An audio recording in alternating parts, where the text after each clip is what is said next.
Hey. I'm here with Blue Rumor.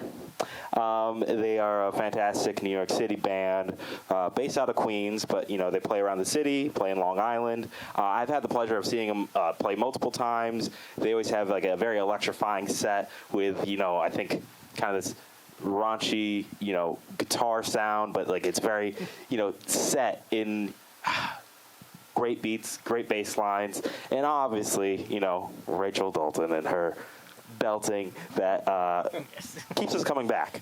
So anyways, this is Blue Rumor. I've talked enough. I'd like you guys to all introduce yourself and tell us about Blue Rumor. Sure. So, hi, I'm Christophe. So I'm the newest member of the band. He's the new guy. The new guy, yeah. I joined in October last year, so 2024. Previously, so I used to play a lot in France, obviously. I'm French, so I came from... That's where you're from. There. Yes, that's the accent. That's what... Okay. Yeah, I played since I was 6 years old, classical guitar, and then I was tired of playing classical music, so I switched to rock and roll when I was 16. Very cool. Yeah, I've played in various bands in Paris, and then in New York. I've been in New York for 8 years. I'm learning so much. Yeah. We're all learning about Christophe today. That's really what this podcast is about. That's the beauty of this. You get to learn with it. I'm Ben. Ben? I play drums. I'm the second drummer, I guess, right? But I've been with Blue Rumor for... Long time. A couple of years now. Mm-hmm. And, yeah. They're the longest lasting Just, drummer. yeah, trying to make it rock. It's succeeding. And roll. wholeheartedly. It's got to roll. Rock and roll. Yes, it's got to Okay. roll. I'm Rachel. I sing. And I started the band with Josh. And yeah, I like to sing. I've been in 3 bands. This is my favorite one. I would hope so. Obviously. On account of you're here now. Yep. I started singing like 11, 12 years ago in a soul band. I started with some friends. It was like soul, funk, and then I did a blues rock band for a couple of years, and that's how Josh and I met. We were in that band together, and then we started this band together in November of 2022 because he really wanted to start a proto-metal band, and I said, what's proto-metal? And now I know what it is. And you're really good at it, too. And I really like it. Yeah, it's fun. All right. So. Last but not least. All right. I'm Josh. I play the old guitar. Yeah, I've been playing... Actually, I started on drums when I was younger, but, apartment living, dorm living made it really hard to keep up with that, so started kind of focusing on guitar more. Actually played bass in a few bands prior to this. The band I was in with Rachel. He's so good on bass, too. Not quite as good as Christophe, because I was always kind of a frustrated... Yeah, that's true. I was always kind of a frustrated guitarist playing bass. Okay. So, So just a bunch of fills on bass. I can Yeah, play. he played bass like a guitarist. His Right. guitarist So, too. yeah, but what ended up And then happening... he switched to guitar in that band. what ended and up it happening was amazing. it was, during the pandemic, we were kind of sitting around, like, social distancing, playing acoustic. Like So on a roof. On a yeah. roof of our guitarist, the other guitarist, well, I guess, yeah, the guitarist building, which then became the other guitarist, because that's kind of where the seeds of me playing guitar in that band happened. Like kind of like an Allman Brothers vibe we were going for. Yeah, that was cool. Yeah. But I also kind of wanted to do something louder. Yeah. So eventually, I left, and then Rachel I came with you. yeah. Then Rachel freed up, and we started doing this, and it's been cool. It's been really cool. It's been great seeing you guys live. So just before we forget and get into the main topic, where can people follow you? What music do you have out now? What's coming out? What shows are coming up? We're mostly on Instagram at Blue Rumor. We're on Spotify. We finished our last EP in January. We have our next single coming out in May, on May 23rd. It's called Stories. And that's where you can find us. And we'll be playing at Bar Frida on June 25th and Gutter on July 11th. So, Okay. yeah. She just We has have the a stuff in her nice, head. busy summer plans, so it should be fun. I mean, once you make these plans and set dates and stuff, if you're the one setting dates, They you take remember long it. enough. It burrows in your mind. Let me check. Yeah. Yeah. So, okay, June is Barfrida, July is Gutter. Yes. All right. Yep. And Check 'em. August, we're going to head out to Westchester for the first time. Oh. Lucy's Garage, yeah. That's exciting. Have you been to Lucy's Garage before as a patron no, or but performer? Barracuda liked it. And Okay. we heard about it from a friend of Ben's, so yeah, Exciting. should be fun. So that's gonna be your first, because you've done obviously like have you done all 5 boroughs or just Queens, Brooklyn? No, we haven't done Manhattan? Staten Island and the Bronx. You've done Bronx? Oh, you haven't done the Bronx. We have been to Long Island before, and we'll be in Long Island again in May. Okay. And we just kind of wanted to like try the suburbs a the little Hudson bit Valley. because Go over a we bridge. play a certain type of music, and we thought it might attract a You got your demos. 60-year-old You're looking crowd. at the statistics on your Instagram, like, all right, I know. Yeah. Our stats are There's people my age there. So we'll see. We'll see how it's received. No, I'm sure it'll be great. I mean, at the very least, it'll be like an adventure, and Yeah. it's always funny and silly, like when you, to a certain extent, when you maybe look at it from outside of band's perspective, to be like, oh, and we went to this other town to play, but it's honestly sometimes it's so hard to get out of like the network that you're in or the area that you're in and go to another town to play because you know you don't know kind of how it's going to work out, but it once you get there, it doesn't matter how it works out because like you did it. You know, I've seen I've seen friends like tour and everything, and it's just cool to see, you know, at any level, like people kind of doing that touring and you know playing out of their city and stuff and expanding and having fun with it. So I'm excited for you all. Thanks. Yeah. So I think the main topic is probably going to be stories a little bit because that's the next single coming out. Mm-hmm.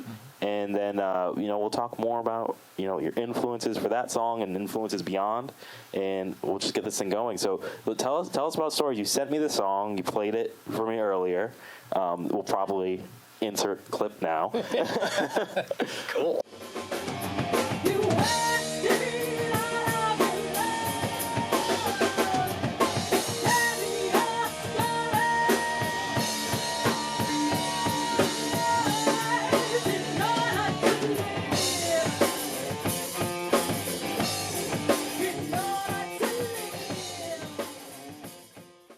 But like, how did that song come about?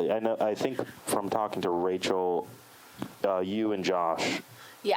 kind of start the writing process. Is it the riff that came, the words that came? Well, it started with Josh. Yeah, this one was actually kind of interesting because Rachel had words to a completely different song. Like a lot of times, Josh will write an entire song, and then I'll write like the lyrical melody and the lyrics to it. But just really randomly, I had a song that fit pretty well.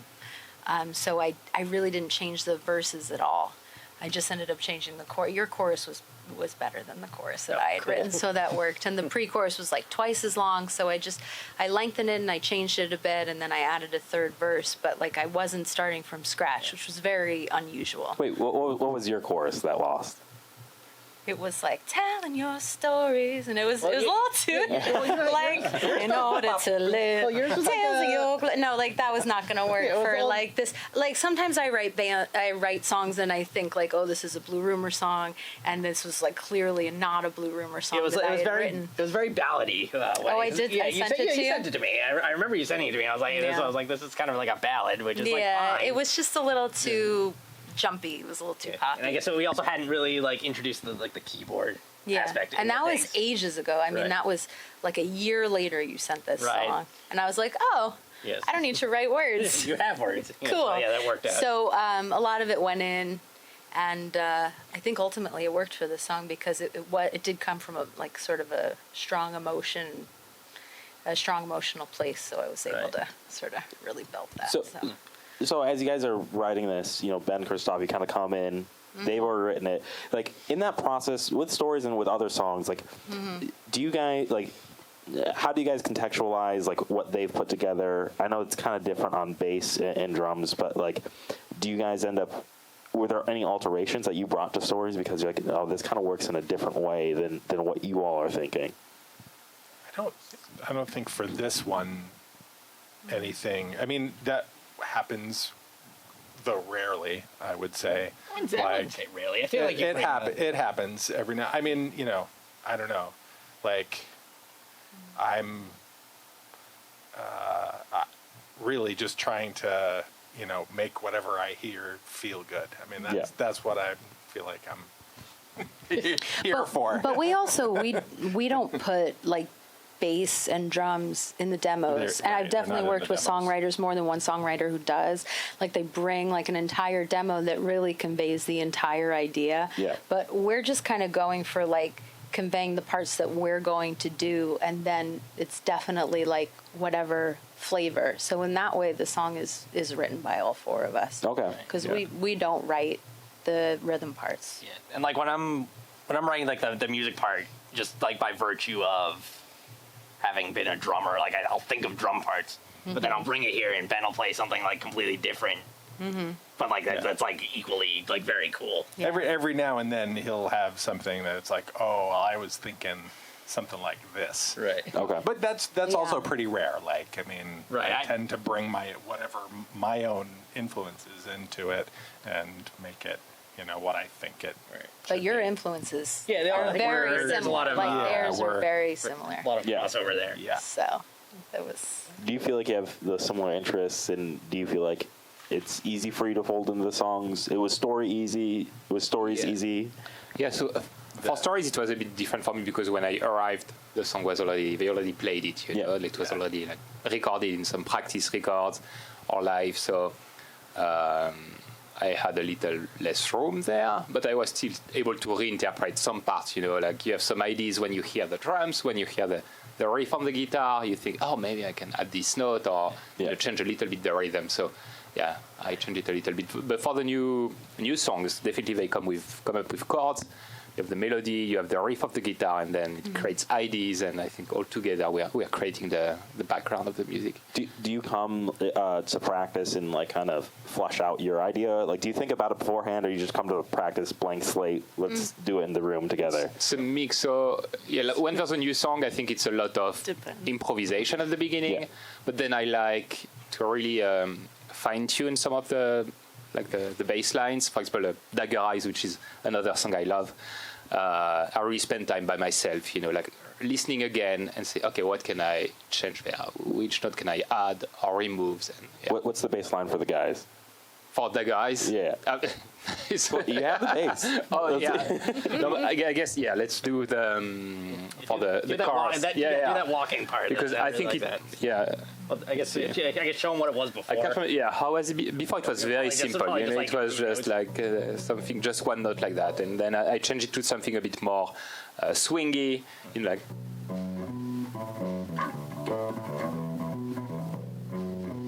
Oh, I really like that.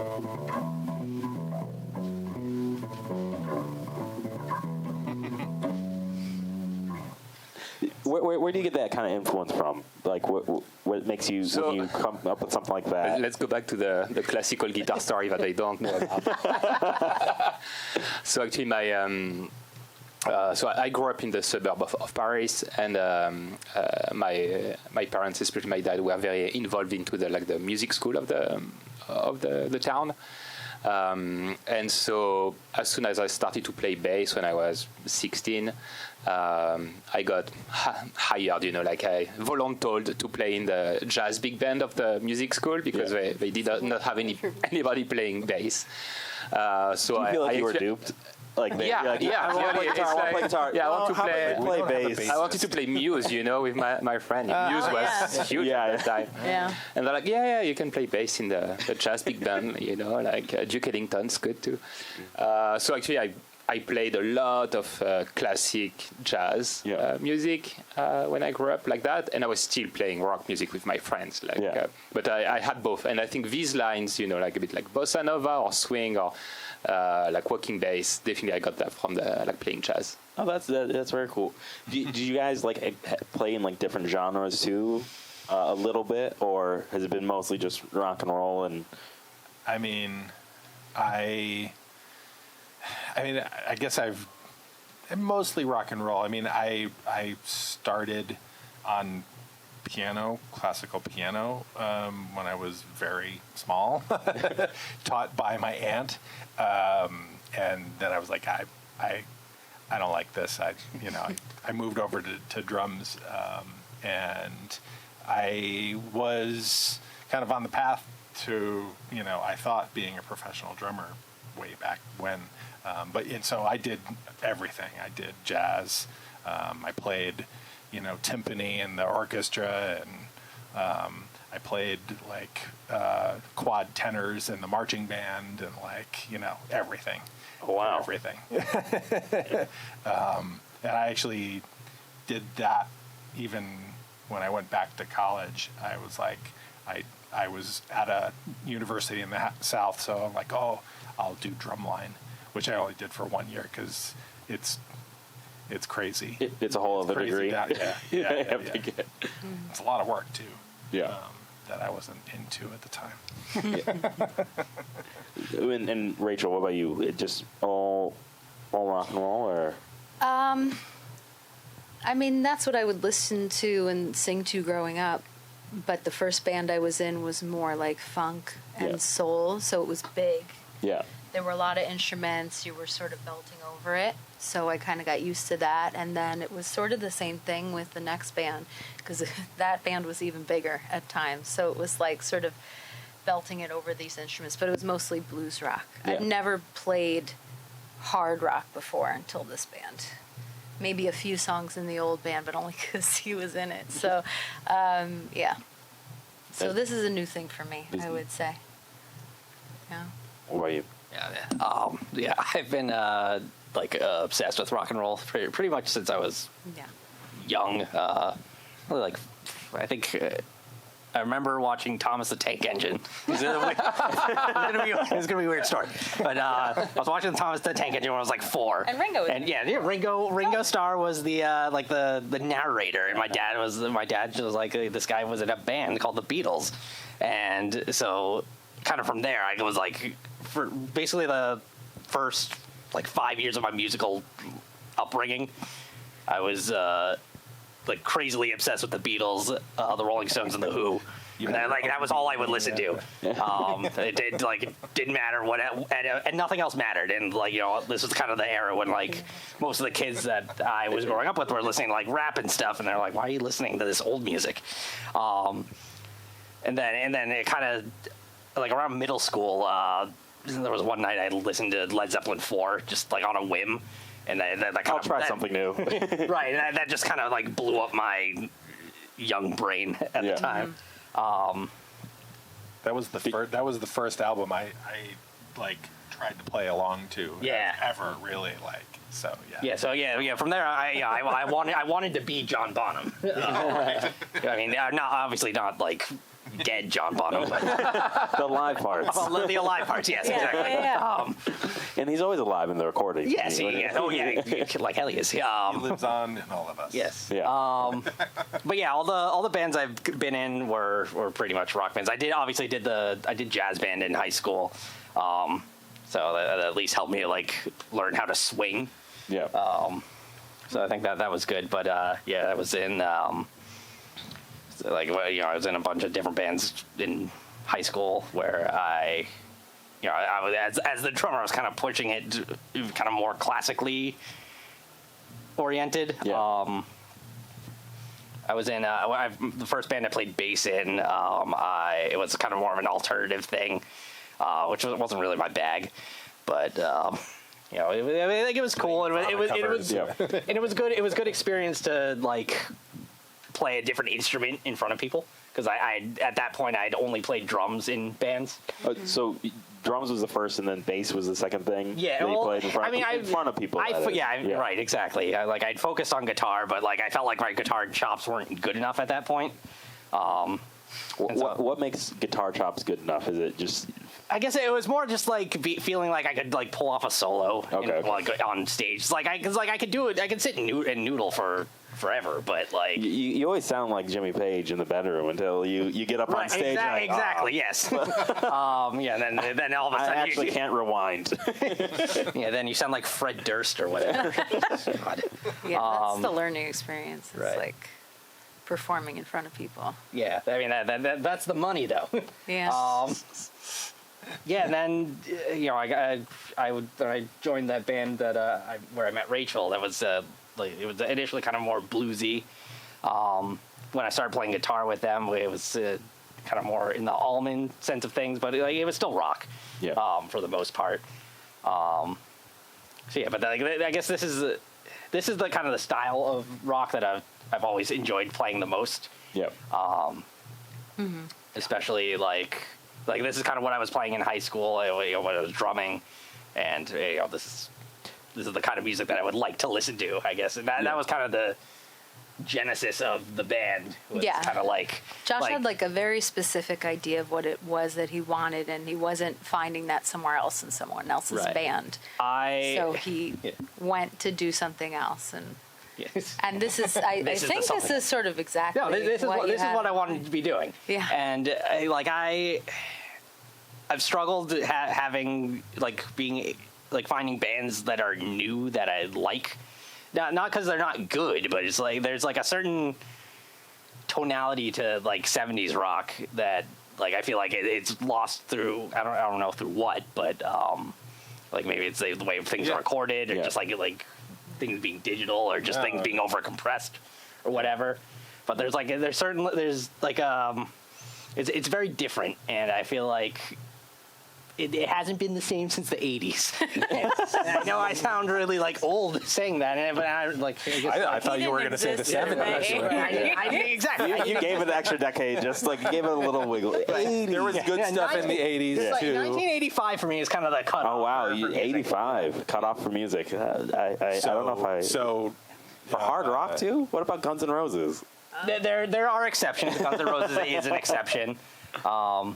I've only like recently Jet. really got into them. There's always like bands that like show up every now and then, like Jet or like I remember like Wolf Mother being a thing. Oh yeah. No, like a lot of people like Greta Van Fleet now. I mean, most of the time when I hear them, I'm like this is cool, but I'd rather just listen to Zeppelin. That's a tough one for me. I hate being that guy, but it's tough. They're a tough band. Right. I don't mind it, but I'm not. It makes me happy that out. a band exists that like people are into like that. Yeah. But like again, it's kind of like for me, it's like they're like the Muppet Babies of Led Zeppelin. I know it really is. We were just talking about this the other day. I was like, oh, I've never heard this Led Zeppelin song before. That's because it's fucking Greta Van Fleet. And then you get kind of mad at Greta Van Fleet for being Greta Van Fleet. But like they're good. But like you're like, what album is this from? And it's Also plugged for, New York City band Certain Death. We like them. Yes. Certain Death.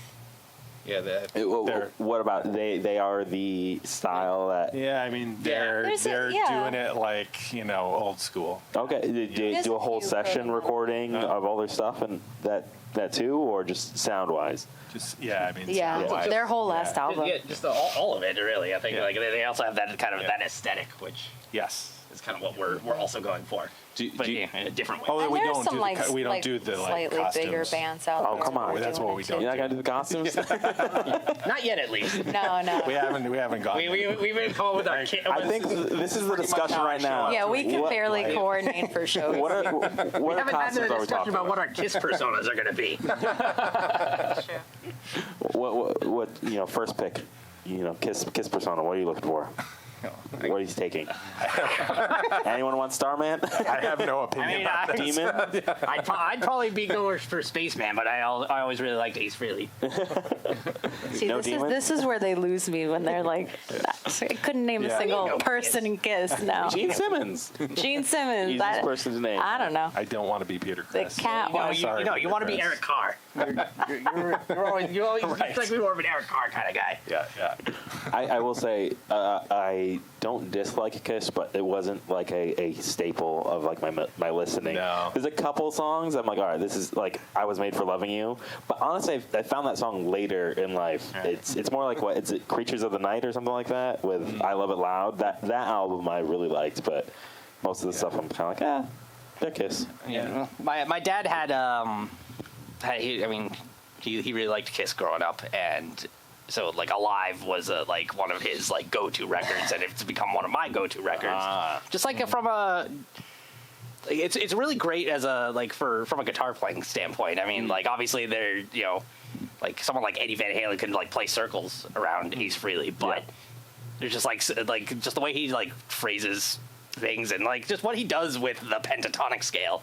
I mean, I feel think like all the time about David Gilmour as like he is probably one of the, in my mind, is probably one of the best guitarists. Oh yeah. And if you like try to compare him to someone that's like has a lot of what people would call technical proficiencies Right. and speed, you're like, yeah, but like, has he made you feel the way all these other people that just shred He's constantly? not gonna shred. But Yeah. Like, yeah. No, it's definitely it's a feel thing, and Ace Frehley is always kind of like the way what he does with very little, like he said I'm like a very unschooled player, and you can kind of tell, but it's like what he does with those notes.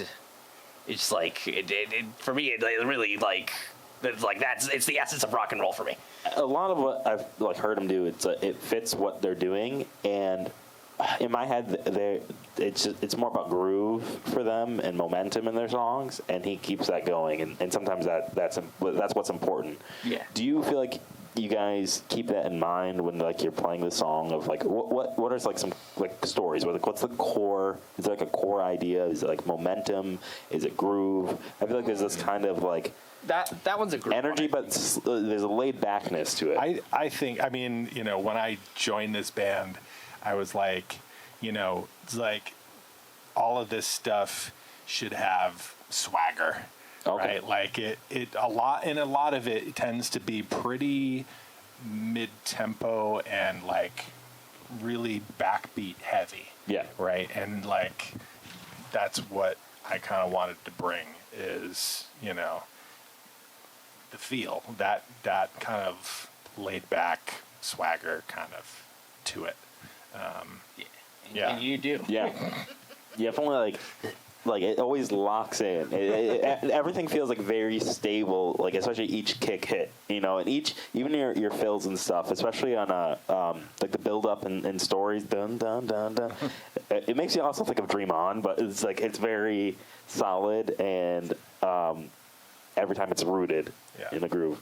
And even just particularly in the recordings where like I have control, at least to an extent, there's, the drums are like huge, right? Yeah. Like they're massive. I think it's it's basically a 16-inch and an 18-inch tom, and and a very deep throaty snare, and that's all kind of comes, brings that energy to it too. Did you always go for that deep throatiness, or is that like over time you've kind of?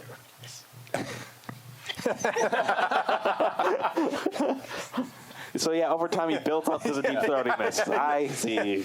Well, yeah, He's a professional now. I was always the kind of drummer that had like as many fucking things as I could possibly get around me, and that included all the high toms because I wanted to, I was trying to be Neil Peart. Really, that's who I wanted to be. So this is, and a lot of the, I don't know. This is probably the only band that I've been in where I'm really just focused on groove as the primary thing. Yeah. And yeah, because I like all of the crazy fills. Is there something in the waiting that you got all these crazy fills and it's got to come out in one song? I mean, like there is this technical aspect that you guys, I kind of like, I go crazy at the end of songs, maybe like, I get my, but it's not like, because there's nothing, I'm not trying to be like fancy complex, I'm trying to be like, yeah, I'm trying to mostly make it feel good, and then like at the end, we freak out. Yeah, yeah. You know. You gotta do like a freak out in the middle there somewhere in one of the songs. It's like, there's some songs where there's a little drum solo maybe in the middle, like a couple bar break. But I'm also like not a huge, particularly in this context. Yeah. I'm not a huge fan of doing that so much, like. Unless we're doing a long set and like I'll take a solo, but I'm also I don't know, I'm really like weird about that kind of stuff too. Like I don't know, I'm not always in the mood for it, like I'm just not always in the mood, and yeah. But you're always in the mood to groove. It just feels sitting on a drum set, it feels good to like lock into a beat, and maybe there's like the phrase at the end of the fill at the end of the phrase, but yeah, That's a nice thing. yeah, and I like to make Four those things interesting. Yeah. Too, like and maybe I might do things a little differently, than someone else might, and it works. it sounds good every time. It works 80% of the time. And I think it's like easy to notice the drums regardless because there's just four of us, which is part of what we're going for. Like, we're all heard. We're not really competing for sonic space, and we don't want to be bigger for that reason. Yeah, I guess that is an interesting thing because even in do you double guitars in recording? I'll double We do guitar in the just to beef it up a bit because otherwise it'll sound especially all like thin. in the solos. Yeah. But yeah, I mean, I'm not sure I'd like want. I do like playing with other guitarists. That's Yeah. I think it is cool to like bounce off someone, but like I also think it's cool to like be able to explore sonic space yourself. Figure out ways to kind of compensate for the fact that you're the only guitarist. And you don't have to do the volume battle with another guitarist. Yeah. Right. You don't have to share solos. Right. That's always nice. I think sharing solos ends up being, at a certain point, sometimes I do feel relieved if I'm playing with another guitarist and they get to solo. But there's so much of the time I was like, well, this is what I'm here to do. If I'm playing guitar, I want to solo. The one thing I do miss about playing with another guitarist is like being able to do guitar harmonies. Oh, yeah. I think... Yeah. And he has a good ear for it. Right. I think like one of the first things I did in the when I would join a guitar in the last band we were in was like, I had this idea for like a harmony line, and we ended up doing that, and it ended up. It sounded great. It ended up on the recording too. It did indeed. So did you. Yeah, it did. But yeah, it was. But like, I think right now I definitely prefer being the only one doing that. Do you feel the same way, Christophe? You want two bass on the band? We've been wanting to tell you, like, We're getting a second bassist. So actually, fun fact, we do have two bass because I play the Moog Taurus with my feet, so I'm competing with myself, which is okay, I guess. That's the easiest person to compete with. Yeah. Have you been doing that for long, or is this like a new thing that you've explored with this? When I was playing back in France, more than a decade ago, 15 years ago, I got this. So I'm a huge fan of like the prog rock, like the Genesis, the Yes, etc. So Marillion, and they all Rush also. They all Rush play is a big thing the for us. Moog Taurus, the version 1. And so when it was like 2010, 2012, they released the Taurus 3, so the version 3 of the Taurus. So I got my my copy, and I've been playing with that since then. So actually, this is like the portable version because the real one is like £50, and it was really thrilling. Like the first time that we played with you. Oh yeah, when you did that, it's like this whole new. Oh Did you bring it to the first practice? To the tryout. His audition. Yeah. You knew you were gonna lock it. I don't care. Like, if I saw that, like, I don't care if you're kind of playing both bad. I'd be like, but And can he you was practice? not. Can you practice this to be good? And then to be good on top of that, it's just like, Yeah, man, it was. that's disrespectful to all it the was other really just people exciting. playing bass. I think we maybe had a moment there, like, Yeah. You know. Like, oh, we need this guy in the band. It was so cute. So it's funny because it was a joke with one of my former bandmates in France again. It's like, okay, maybe you're not the best, but since you have the best, you have the best gear, people keep you in the band. That's, you know. I mean, how important is gear at the end of the No, day? It's what makes you play good. Yeah, right? no, it was purely a joke, you know. Yeah. I don't know. My credit card doesn't. I mean, I didn't bring my cymbals and shit today because It's pretty embarrassing. And yeah, I know, right? I mean, don't you're gonna have to overlay some real Photoshop. cymbals on top of AI. it. But like, yeah, I mean, to that point, it's like, you know, good gear should be inspiring. Hopefully, Yeah. like, I mean, it makes you want to play. yeah, I mean, yeah. I always have a thing. Do you think sometimes I feel like having good gear also makes worse gear easier to play? Like having like a good guitar, right? If I go play like a worse guitar, I think all the muscle memory from my good guitar sometimes makes it easier to play like a crappy guitar, and like That's interesting. even if it sounds not as good, like I feel like I've learned enough on good equipment that I can make this bad equipment so good. You don't agree at all? When's the last time you even played a crappy guitar? No, I don't disagree. I think having a How's it good going, guitar bourgeoisie? yeah, but I think having a good piece of equipment makes you want to play it more. Yeah. Yes. And so yes. kind of so you end up practicing more, and then when you go back to, as you say, a crappy guitar, it feels easier Yeah. because you've been like doing a lot more. Yeah. Do you guys keep your guitars out like to easily pick up, or is there like one at home they keep out? Because I think that's another big debate of like, do I keep it in the case because it's super nice, or do I leave it out so I'm encouraged to play more? So you can pick it up when you have a. Yeah, I tend to keep mine in the case because I have like a music closet that I keep all my stuff in, just to keep things organized.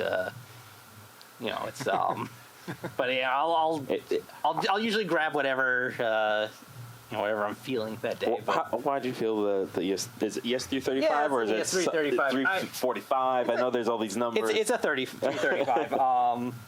I've recently got really into these. I've mostly been like your Les Pauls, your SGs, Strats a bit, and each of them's kind of had like a quote unquote deficiency. Recently, like 2 weeks ago. Recently like 2 weeks ago. Yeah. No, I've like This is 2 weeks old. yeah, this is fairly new to me, but I've always really liked 335s. I'm worried about the context just because of like the semi-hollow thing. Yeah. But I found out like, the last time we played that like the feedback actually really works for what we're doing. Nice. It sounded It great. sounds great. Yeah. Like it really does. And I mean, and they know I do tend to like change my mind a bit about guitars. It's What wasn't working about the Les Paul? it's not that it doesn't work. It's just Just likes to try different it's like I do like to try different things, I'm a but guitarist. I guess obviously like the Les Paul has been like a mainstay of especially the genre we're playing. Yeah. I find getting to the upper frets obviously difficult because of the lack of a cutaway at the Yeah. top. And SGs kind of solve that problem, but then like I don't know, I tend to find them thin sounding. I feel like the ES335 is kind of a Happy medium. Yeah, happy medium. It's like you kind of get the like the girth of a Les Paul, but with like the upper fret axis of the SG. Why not a 339? Yeah, it kind of goes back to that. He's willing to that entertain. it kind of goes back. Don't worry, that'll be next week. I got it coming. It goes back to That's that. Come back. It's that thing with the I only like vintage rock. I also only really like vintage guitar shapes. So like 339's like kind of like it's too modern for me. I know it's the same shape just smaller, but it's like No. I know it's. What's the story behind this Rickenbacker? I mean, it's an amazing guitar. I've been, lucky to play one before, just in like a shop. But I feel like they're always like locked up in it in a way because they're so fantastic. Yeah, and I'm saying, I mean, huge fan of these prog bands. Genesis, Mike Rutherford was playing it, Chris Squire, Pete Rewadas from Marillion, Geddy from Rush. So all of them were playing the Rickenbacker. Even Roger Waters and Paul McCartney, they started a Rickenbacker. You know? Oh yeah. I always really liked the Paul McCartney's bass playing on the Rick. Yeah, I feel like it was really good. So like just what I like with this bass is that it's there's a good groove, but it's still like high, medium, treble, heavy. So you're still like the sound is really sticking out of the mix, you know. While some other bass, you're really stuck in the bottom of the mix. Yeah. So I think it gives a bigger, like a better range, like more. You can really go a bit like when you play higher up, like it sounds better, etc. Yeah. And so I think it's a good combination also with that's why I got the Moog Taurus, so you can actually, when we do like bridge or chorus, I can do the bass, really deep notes with the pedal board, and then go a little bit higher up on the bass. So you tend to go like deep notes. Do you ever do like kind of organ sounds also, or just mainly the low end is what you focus on? So it's there's only one octave, so it's a synthesizer sound, that you can distort a little bit more or not. But it's like you don't play high notes with with the Taurus. It's really like I mean, you're here for the bass. It's really just there so he can be playing up here. Honestly, that's so cool. I think as a guitarist, I've always seen these other pedals, but because I'm already tap dancing with my pedals, it's been a challenging, thing to bridge into. But I think, if I were to play, this is how you get people to play bass. Yeah. You can do way more. But so I got this, so very inspired by all these prog bands. And having a Rickenbacker, so I started on the jazz bass, obviously. The Fender Jazz? Yeah. Well, obviously. Obviously, I was playing in a big band, so I had to get the jazz bass. You could be a rebel and get a P bass. Yeah. But my dream was to get the Rickenbacker, and it was, especially in France, it was extremely hard to get by, so I had to get it secondhand from Switzerland, buy on the shady websites, and it arrived. So what's the market like in France? What are the big brands? Are still Fender and Gibson? Yeah, it's same as here, just more it's smaller and it's harder to get, especially Rickenbacker, it's so limited in production. I think it's a bit better now, but 20 years ago it was pretty limited. So it was really hard to get. So I think they are focusing on the US market. Yamahas are big out there too, right? Or yeah, but okay, Yamaha. No, but the bass player of Jamiroquai, for example, he plays on the Yamaha and he sounds amazing, but not my style, I like this, and that's why I guess we're together, we like this retro sound, very 70s, and Yamaha is a bit too modern for me. Too modern. You just can't beat the growl of a Rickenbacker. They were very into the fact that he played a Rickenbacker. Just the fact that he got a Rickenbacker. They were like, oh. He's a Rickenbacker guy. Like, what? So, Rachel, what have you learned about gear? Nothing. It's just You haven't learned a single one ear. But you're so particular about your microphone. Not care less. About my microphone? Yeah. Well, I found one that I liked. What is it, the Sennheiser or? Yeah, the 58A Beta. 58A. I tried another one. Oh, sorry, the Shure. Yeah, I tried a Sennheiser, but I didn't like it. Yeah, I guess I have it, but nah. Okay. What made you settle on this? I don't know. It just works. It doesn't give me a lot of feedback. I like it better than the 57. I don't know why. No, just by feel. It's interesting, But that's it. That's really No it. pedals? When you're a You're not getting singer, any pedals? I have one pedal that I use for for a couple of our songs. It has a echo and delay. I bought another one. We were in our last band, but I haven't really used it. It's doubling and stuff. We just don't really have occasion for a doubling sound. I feel like your voice fills up enough of the space. Yeah. Well, it does harmonies too. So okay. Try it. I think I tried it when we did that Stones cover for a second. Or we were going to do a second Stones cover. Anyway, I'll bring it. That's fine. Daisy chain. Pedals are fun. So, but no, I don't really have much occasion to buy that much equipment, except I bought that blue keyboard. So. And how is that going? Yeah, it's cool. fantastic. It's fun. You play that song live. It was live. scary. It was scary playing that live. It was because I'm not as comfortable. I feel very comfortable singing. I'm comfortable with that instrument. I've been playing it a long time. With the keyboard, even though I played it growing up, and took lessons and stuff, it doesn't feel like natural. I can't improvise on it.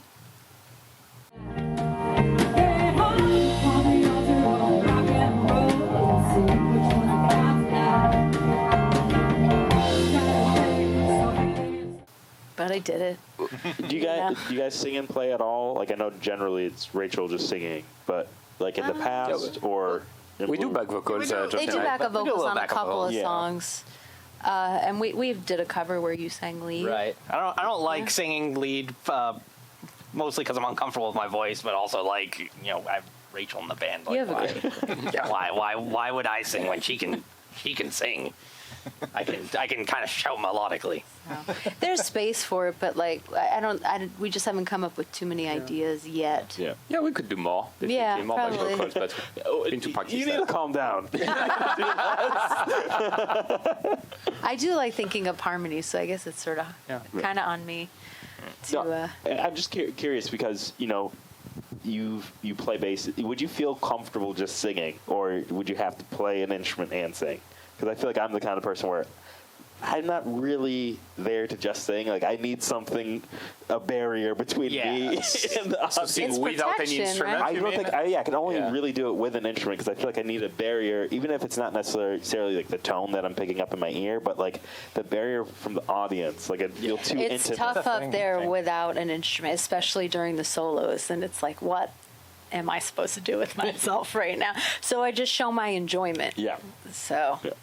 Which is genuine. I mean, just like, all right, well, I'll just be an audience member for now. Yeah. Like, look at this. You do a awesome- great job of that. Like you Oh, do a okay. great job of like being in the band and then being in awe and then being back in the band. Well, I think people, this is my own theory, I think it's right. Like, people want to see you enjoying what you're doing, Yeah. enjoying the other people in your band, and, show it. Yeah. So I show it. Great job. You guys are doing great. You should like hand out high fives. Great job. She does it. Sometimes she comes to us. She's like, Oh, yeah. with the microphone. So Yeah. Oh, yeah. Within reason. Yeah. I don't want to get too inappropriate on the stage. Like, It's we're part all of the married. show. It's But, yeah. I could be more inappropriate, I suppose. I feel like you don't even necessarily need to be inappropriate. I think it's But I like to, like, grab a face. right. I mean, well, who doesn't like to grab a face? I know. It's fun. that's why we all have beard. It's part of the look. Yeah, they know. It's a texture thing. They know what I like. You used to be baby face before this. Yeah, I think the audience likes that too. Like, so anything that I do in here, Yeah. I'll do out there. Like, if Okay. I come up to someone or That like, backflip earlier was really cool, so I look forward to the backflip. absolutely. You heard it here first. You heard it here first. Yes, Yeah, right. exactly. Rachel will be doing a backflip May 10th. Yeah. That's me. Come to the shows to Come see. to Mr. Beery's. No refunds. I had a question, but now I'm kind of blanking on what that was. It wasn't about backflips, but can any of you do a backflip? Yeah. No No. backflips? I No. feel like it's gonna I be. can't even do a front flip. Cartwheel? No, not even. Maybe. I could do a Maybe. somersault. So, okay. So with Blue Rumor versus other bands you've been in, is there like a difference you kind of feel playing in this band versus other bands you've played in? Sometimes I mean, you no, I don't think- have to, but I think the way we started this band and kind of what Mission the statement. mission statement was. There's a mission statement. Well, there was no horns. That No was, That horns. was gonna be the first. why no horns? You were just I can't stand horns. Why? I don't know why. He doesn't like them. Anytime I've heard like a rock song with horns, I'm like, it would have been great there is guitar. Oh man. We had like a 3-point mission statement. It was no horns, fuck horns, No disco. no disco, just the four of us, 4 people, so that like it wasn't a sonic competition, and then also just like open Yeah, communication. that was really the main thing. which we have absolutely done. Right. I would say. Yeah. I mean, at least between the two of us, I don't know how you guys. No, I think so. Yeah. And I think you said it already, Josh, but I think the big thing with Blue Rumor is that there's definitely a room for everyone to find their own place, musical space, frequency in terms of frequencies and solos, etc. So that's something I really appreciate. Like we are not overlapping. We really have our own thing, and it goes together very well. Yeah, and so there's room to be creative in our own areas, I guess, and and to contribute to the overall product, I guess, is ultimately. Yeah. Do you feel like that's I guess with other bands, has it always been kind of that competition of sonic space that's been frustrating, and you just don't have that here? I've just been in big bands, man, like as many as like 7 or 8 people. I'm just surprised of big bands because I've always had difficulty finding that many people that can regularly meet. We've always had trouble keeping them. Yeah, I mean, it's tough, but I love 3 pieces because it's like, all right, I just need myself, a bass player, and a drummer. Right. That was kind of the initial thing. Then I realized I can't sing, and then when Rachel was available, I was like, I have to have her in the band. We kind of we gloved onto each other a bit. It wasn't it wasn't just my decision, obviously. I think what distinguishes it the most for me is that synergy that we ended up finding, which was very surprising because we had known each other for so long already. Yeah. And then all of a sudden there were all these other elements to the relationship. And one of the most surprising being the songwriting. Yeah. Like I didn't expect that at all. But there's, we're churning out a lot of music that we're really happy with, and we're both really happy with the process, which is not like a hard and fast rule, but like for the most part, like Josh is writing the case of the song, like the music, and I'm writing the lyrics, and I don't think either one of us had sort of had that experience before. Right. So that's very different for me. I think I know in my first band I wrote one song with one of my bandmates that I sort of brought to him, but like with this, it's very like we're both getting to do exactly what we want to do, like over and over again. Right. Yeah. Like I feel like it's really cool. I feel like it's like I have enjoyed writing lyrics, but I think especially for Rachel, who's like the one who's actually going to be singing them, I think it's better that she can sing her truth, if that makes any sense. Like, not to sound like he can write lyrics though. Like he wrote like 80% of "Hello Rock and Roll," like which is one of our best songs, I think. So like he's really right, and it goes the other way. Like she wrote like 80% of "Come and Go." I think really all I did was add a riff and like change it, make it a little more rocky. But yeah, that's been really cool and different for me.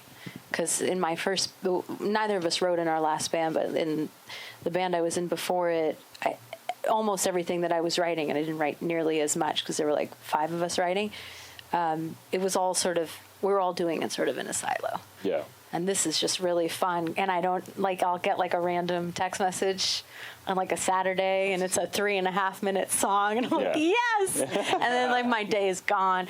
And it's been really fun.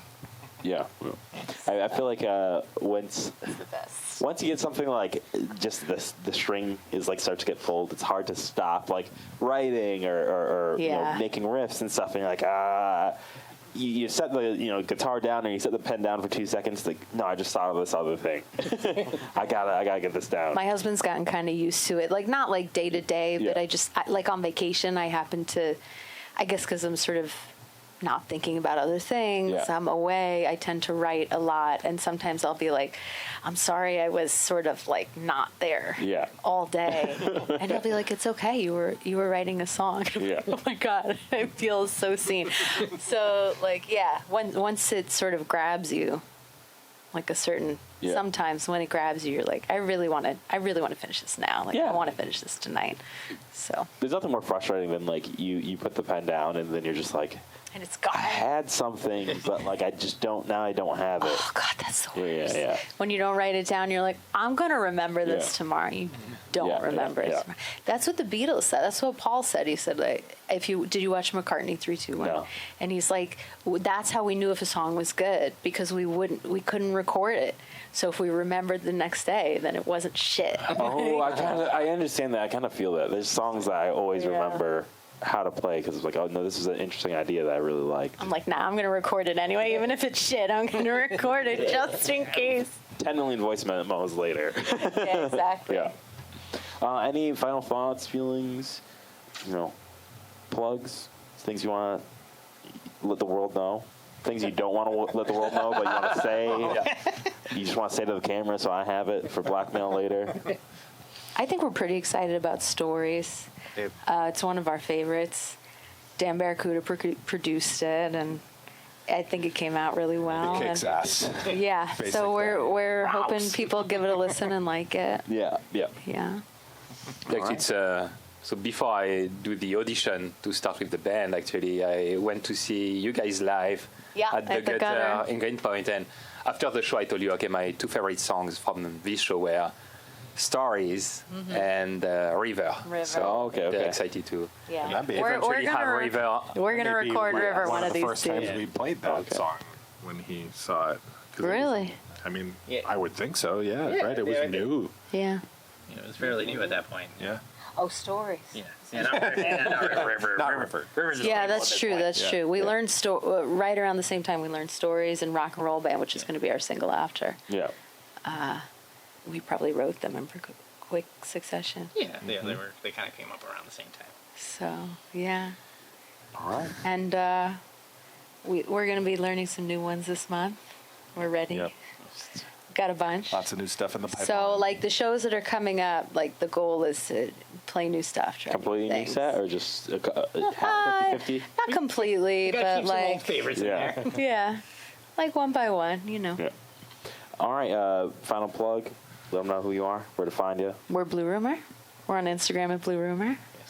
We're on Spotify at Blue Rumor. Also Apple Music. And Apple Music. And Sorry, everywhere some else. people use Apple Music too. Amazon, all of that. We'll be at Bar Frida on June 25th. We'll be at Gutter on July 11th. We'll be at Lucy's Garage on August 22nd. And if anyone wants to somewhere in add Long us to the Island. bill in September, give us a holler. All right, you heard it here first. Give Blue Rumor a holler. Give them a listen. And, yeah, that'll be the show. Thank you guys so much. Thank you. Thanks, Kano.